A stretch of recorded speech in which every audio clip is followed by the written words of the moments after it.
when you're batting, but the way Johnny sort of got away to a flyer, blazed away like that, do you feel you were able to play with sort of controlled, sort of measured aggression? Yeah, I was able just to kind of knuckle down and get myself in. He's great to watch, isn't he? At the moment he's in some incredible form, so that was a nice feeling to be able just to relax and take a watch.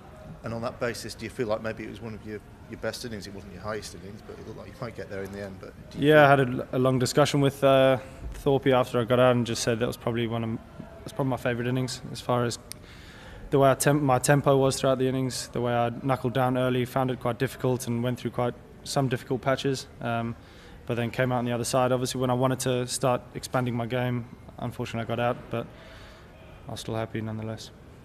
Yeah, it was good.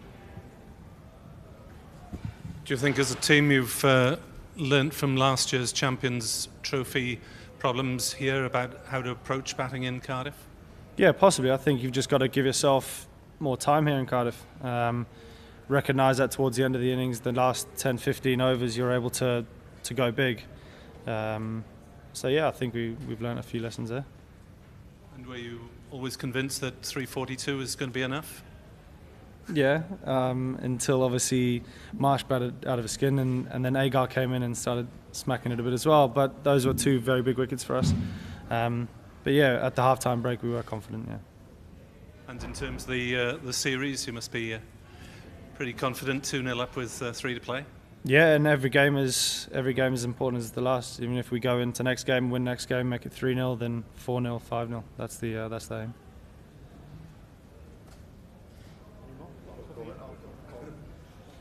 Jason, you obviously got left out of that Champions Trophy semi-final team here. Is it sort of trite to say it's more rewarding to come back here and get 100 in the same venue? Yeah, well, it's just playing for England's a huge honour, and it's obviously very rewarding being in the team. I wouldn't say being dropped in that Champions Trophy has anything to do with making any 100 feel any better than the next. It's just the way it is, mate. Any other ground to be dropped at is disappointing, but yeah. John and Mel. Yeah, I was going to say so. I mean, the fact that you've come back from that and you know, made obviously a big 180 in the winter, what you described as your best 100 today, you must be pretty pleased the way things are shaping up now.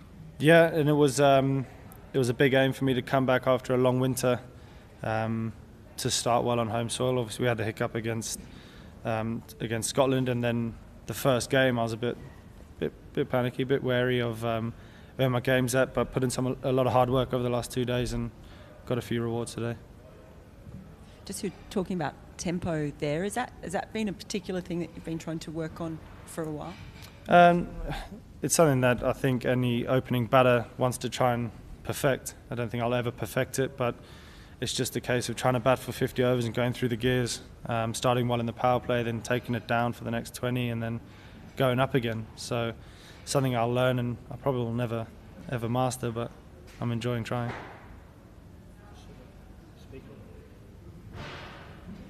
Jason, just on the back of, you beat Australia 4-1 in Australia earlier this year. Obviously, you made that big 180 at the MCG. You got them 2-0 down here. Given they're the reigning World Cup champions, you guys are sort of going to be the home team, probably favourites next year. How important is it to you guys to just completely rub Australia into the dirt? Is that a mentality you've got? No, that's not. Well, I guess you could probably say it is, but it's a case of just treating every single game like it's our last, and all throughout the whole summer now leading up to that World Cup, no matter who we play. Don't want to get too aggressive like that, but yeah, it'd be nice to win 5-0. And have you looked at this, particularly as an opening batsman, have you looked at this Australian bowling lineup and gone, there's an opportunity here for me to get some runs? Obviously they're talented guys in their own right, but yeah, they haven't played a lot of international cricket. Do you say there's an opportunity for yourself to really get some runs? No, like you said, they're extremely talented and they deserve their spots in the national team. You don't ever go into any game, no matter what game it is, thinking or licking your lips and saying, I can't wait for this, because the game of cricket kind of grabs you by the neck and lets you know about it. So, no, they deserve their spot and they bowled extremely well today.